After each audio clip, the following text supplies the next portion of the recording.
ബീഹാറിൽ മുഖ്യമന്ത്രി സ്ഥാനത്ത് നിന്ന് നിതീഷ് കുമാർ മാറിയേക്കുമെന്ന് റിപ്പോർട്ടുകൾ. മുഖ്യമന്ത്രി സ്ഥാനം ബിജെപിക്ക് ലഭിച്ചേക്കും. നിതീഷിന്റെ മകൻ നിശാന്ത് കുമാർ ഉപമുഖ്യമന്ത്രിയായേക്കും. നിതീഷ് കുമാറിനെ രാജ്യസഭയിലേക്ക് പരിഗണിച്ചേക്കും.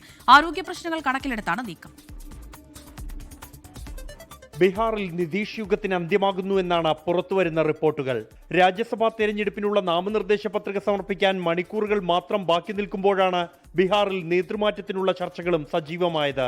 ആരോഗ്യ പ്രശ്നങ്ങൾ നേരിടുന്ന മുഖ്യമന്ത്രി നിതീഷ് കുമാറിന് രാജ്യസഭാ തെരഞ്ഞെടുപ്പിലൂടെ സുഗമമായ ഒരു പദവിയൊഴിയലിന് അവസരമൊരുക്കാനുള്ള ചർച്ചകളാണ് അണിയറയിൽ പുരോഗമിക്കുന്നത്.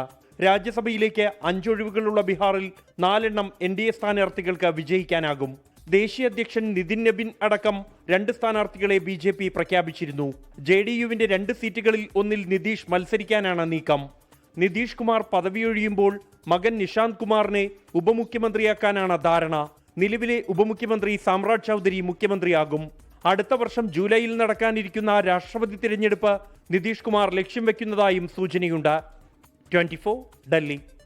ലോകത്തെവിടെയായാലും ഏത് സമയത്തും 24 വാർത്തകളും ഓഗ്മെന്റഡ് റിയാലിറ്റി പാക്കേജുകളും എക്സ്പ്ലെയിനറുകളും വിശദമായി കാണാൻ ഞങ്ങളുടെ യൂട്യൂബ് ചാനൽ നിങ്ങൾക്ക് സബ്സ്ക്രൈബ് ചെയ്യാം.